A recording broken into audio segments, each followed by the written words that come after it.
Hi, welcome to part 2 of my revision video on self-death and afterlife for Year 2 Philosophy. Okay, so if you haven't seen part 1 yet, please do go and check that out before you have a look at this, just so that it makes sense in context of the whole topic. And while you're at it, if you haven't subscribed to the channel, please do that as well.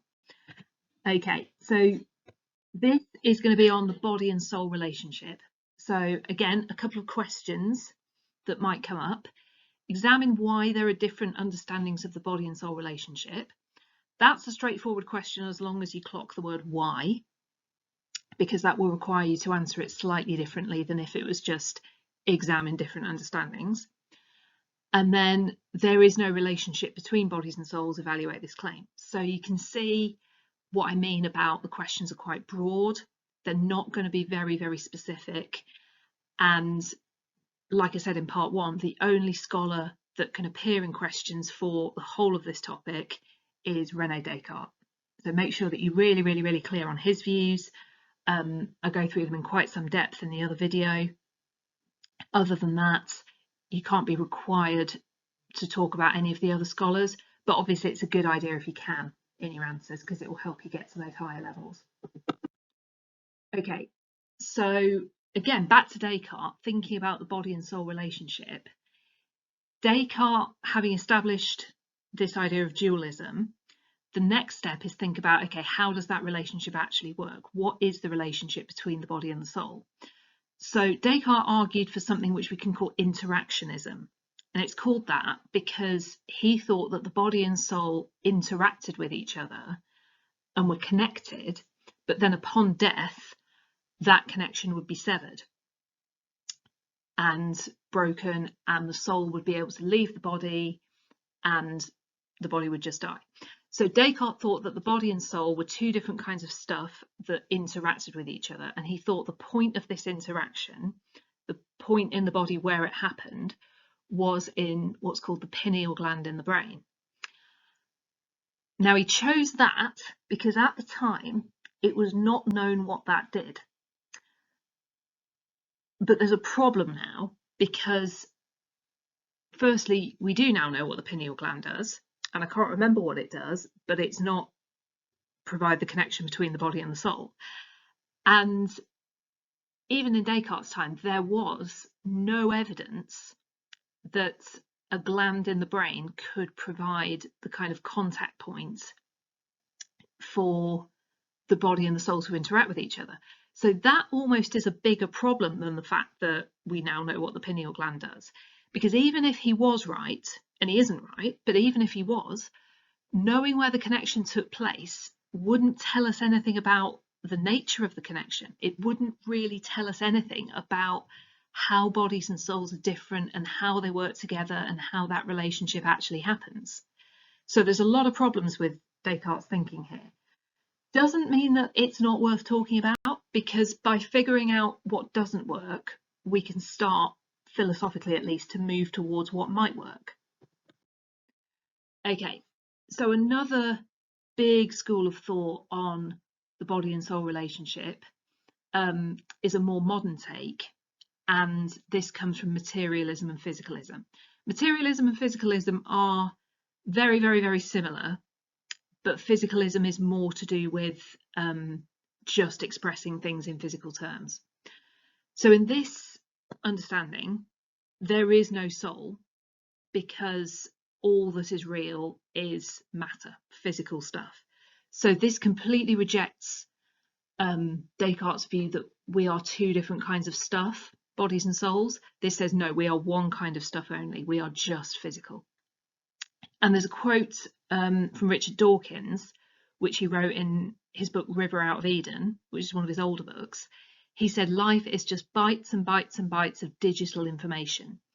Essentially saying that's all we are. There isn't anything inherently special or spiritual or non-physical about us. We are just information, and that is expressed through our physical selves. Any ideas about an immortal soul are just wishful thinking, according to materialism.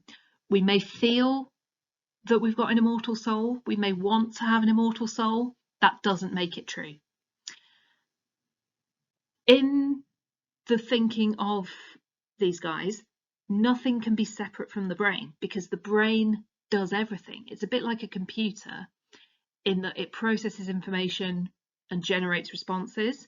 That's a sort of an offshoot of materialism called functionalism. And therefore, if you take the brain away, if you stop the activity of the brain, which is what happens at death, there can be nothing left because everything is running through the brain. The brain is the platform on which everything else runs. So if you shut that down, there can't be anything left. So from a scientific point of view, you could say that there's a lot here that's quite convincing. But from a religious point of view, many people are just going to find this unacceptable. It's not going to fit with their religious worldview at all. And there are some problems with it as well from a philosophical point of view. Physicalism doesn't solve what we call the hard problem of consciousness. It's called the hard problem of consciousness because even now, we don't really know what consciousness is.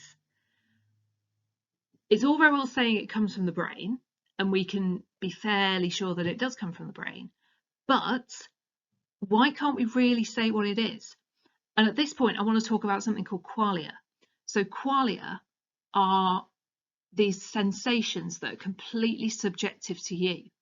So if I put you in a brain scanner and asked you to imagine the smell of your favourite cup of coffee, for example, coffee's one that's quite often used when we're talking about qualia because it's a very distinctive smell and some people really love it and some people don't.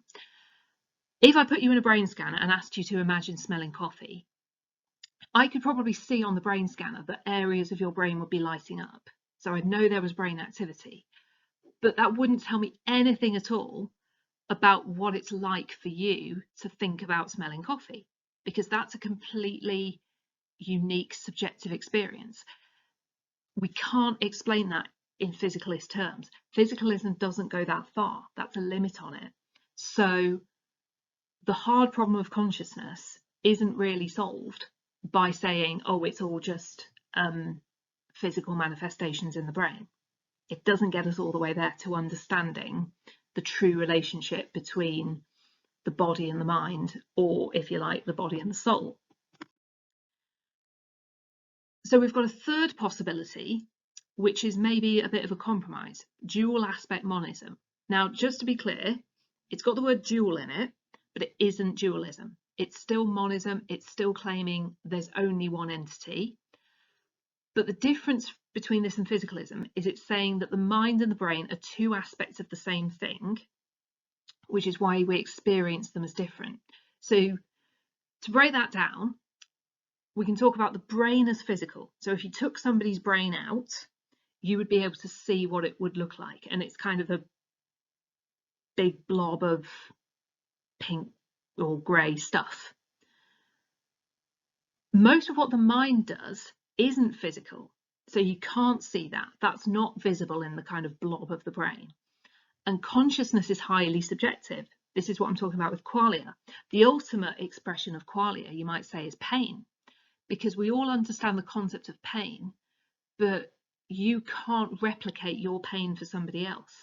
And you can't understand exactly what somebody else is going through when they say they are in pain, because everyone will experience pain in a different way. So understanding dual aspect monism as seeing the brain as physical, but the mind is not physical, it's two aspects of the same thing. This helps to solve some of the problems of physicalism, but it's still not going to fit with religious beliefs about life after death, because it's still not going so far as to say that any of this survives the death of the body. One place it might fit is with ideas in process theology, and I'm going to say more about that in the third part of the video, which is coming up later. So finally, for now, just to give you a little summary of what we've been through there.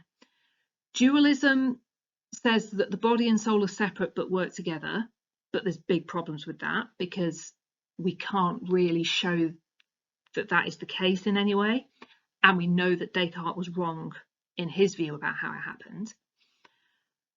Monists, such as Aristotle, who I talked about in part 1, believe that the body and the soul are not separate.